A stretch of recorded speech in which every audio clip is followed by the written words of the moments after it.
Olhando essa parede, parece uma parede comum, não é? Mas olha só, olha o barulhinho. É uma parede de gesso acartonado. A gente já fez uma matéria a respeito do gesso acartonado ou o drywall, como muita gente conhece. Só que nós fomos a uma distribuidora, mostramos esse gesso separadamente e não montados. Hoje a gente voltou para mostrar como esse gesso fica com uma parede montada e de outras formas também. E quem está com a gente mais uma vez é a arquiteta Vivian Trielli, que vai explicar tudo sobre esse material.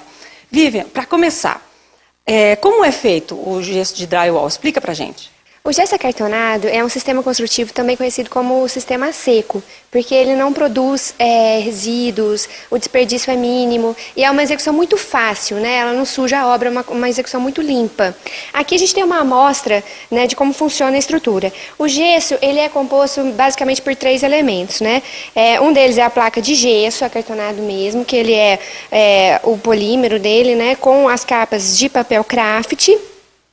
E o segundo elemento seria a parte metálica, né, a estrutura de aço, que é o que vai pregar, o que vai dar sustentação, né, à parede. E também tem os outros componentes, que são acessórios e acabamentos que são específicos para esse sistema construtivo. Tem as caixinhas de luz, que são de plástico. Existem também alguns anéis de plástico que servem para ser colocado na parte hidráulica, para que não tenha um contato direto com o metal e cause a corrosão. E outros também elementos que são específicos desse sistema construtivo, né?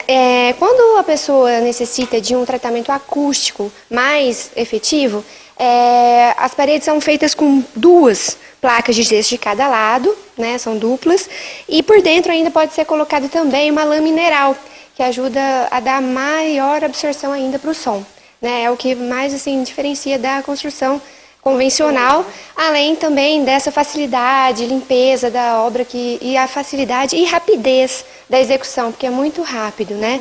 E, bom, nesse caso aqui, nós optamos por fazer essa parede, primeiro porque a alvenaria já existente, ela se encontrava com um problema de esquadro.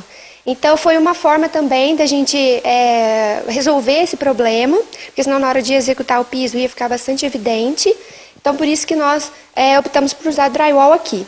E aí também, com a preocupação da parte estética, né? Então, nós utilizamos esses nichos aqui para poder dar uma estética melhor mesmo aqui na sala, dar um design diferente. Ok, Vivian, então aqui no caso existia já uma parede, como a gente pode ver aqui, e você usou então o sistema de drywall para corrigir as imperfeições dessa parede, não é isso? Sim, porque aqui tratou-se de uma obra de reforma, tá? Então, a gente já tinha as alvenarias prontas, executadas, e algumas coisas a gente manteve, outras coisas a gente tirou. E nesse caso aqui, a parede existente, ela estava com problema de esquadro, então, na hora de sentar o piso ia ficar bem evidente essa diferença. Então, por isso que nós utilizamos do drywall, também além do efeito estético, ele também corrigiu esse problema que estava evidente. Mas é bom deixar bem claro para o pessoal em casa que o drywall também pode ser usado sozinho, né, como uma divisória. Sim, aqui a gente utilizou esses nichos, mas ele pode ser utilizado como uma parede, tá? E também sancas e outras partes decorativas, né? E aqui no caso, a gente viu que você usou esses nichos, o espelho, iluminação, né? Pode ser colocar tudo isso também. Claro, pode ser. Inclusive, é importante ressaltar que nesse tipo de sistema construtivo, é muito importante que o detalhamento do projeto, o nível de detalhamento é bem maior do que numa construção convencional. Isso porque tudo que a gente for apoiar no gesso, ele vai ter que receber um reforço.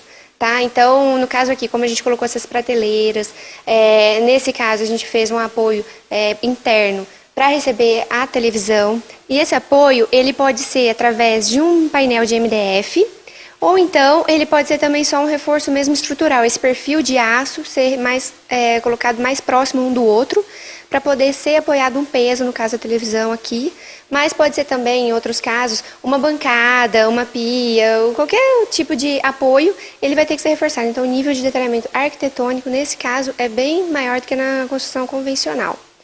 E, bom, você estava falando da parte estética, né, de iluminação.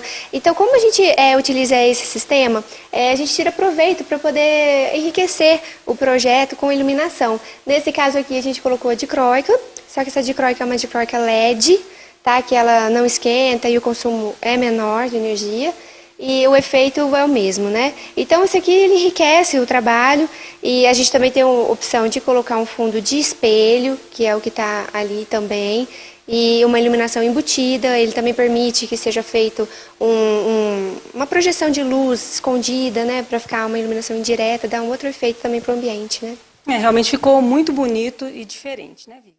E a gente está de volta com mais uma edição do Mercado de Imóveis. E para quem ligou a TV agora, a gente está falando sobre gesso acartonado, ou o drywall, como muitas pessoas conhecem. Quem está com a gente é a Vivian Trielli, falando sobre o assunto.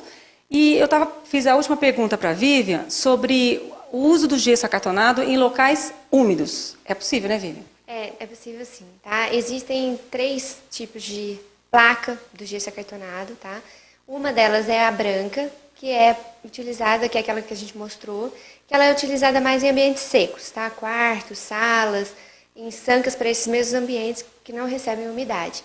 Já para ambientes como banheiro e outros que vão receber essa umidade, existe um outro gesso, um outro tipo de placa, que tem um papel verde, que tem em sua composição o silicone. Então, isso ajuda a diminuir a permeabilidade do material. Então, esse que é o recomendado para essas áreas úmidas. Também tem até uma outra opção também, que é cor de rosa. E ele possui umas fibras de vidro na composição, o que dá maior resistência ao fogo. Então, é uma outra opção também. São essas 3 que existem. E é por isso que a gente está aqui no banheiro, para mostrar essa sanca que você fez aqui, né? Tudo de drywall, gente. Essa sanca também é de drywall. E não tem perigo, que a gente que é leigo no assunto, né? A gente olha aqui, não tem perigo de repente essa sanca despencada ali de cima? Não. Esse material, gesso, ele segue as normas técnicas da ABNT, da Associação Brasileira de Normas Técnicas. Então, toda a resistência, tudo é calculado, é um material bom e resistente, sim. É por isso que é bom também, Vivi, o acompanhamento de um arquiteto, né? Durante a instalação do drywall. Sim, é essencial, tá? Porque ele exige alguns níveis de acabamento, que tem que ter uma mão de obra mesmo especializada, e se tiver alguém para acompanhar, é sempre melhor, né? E aí você falou também da mão de obra com relação ao gesso acústico, não é isso? Sim, porque uma das maiores chamarizes assim, do acartonado para ambientes como home theater, entre outros, que precisa mesmo da acústica, a gente utiliza, né, como eu já falei, até aquele dupla placa e a lã de vidro ou algum outro material desse tipo para poder absorver ainda mais o barulho. E se a mão de obra não for específica na parte de vedação, nas portas e janelas, nos caixilhos, então aí perde toda essa eficiência do próprio material. Então é imprescindível que a mão de obra seja boa, mesmo qualificada, e que utilize mesmo os materiais específicos do sistema de drywall para que o resultado seja satisfatório, né?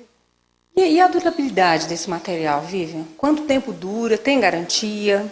Tem, alguns fabricantes, eles dão garantia, né? Geralmente é de 5 anos, mas se ele for utilizado adequadamente, dura mais sim. E você acredita que o custo dele vai baixar? Quer dizer, as pessoas estão utilizando cada vez mais o drywall, né? Sim, você procura continuar aumentando como vem acontecendo, com certeza o custo também vai diminuir, porque é bem mais prático, é bem mais fácil. Então, até que as pessoas tomem essa consciência e comecem mesmo a utilizar sem preconceito, né? Então, aí com certeza vai diminuir o custo. Então tá joia, Vivian. Mais uma vez, obrigada pela sua participação aqui no Mercado de Imóveis. E a gente está com um encontro marcado para uma outra vez, né?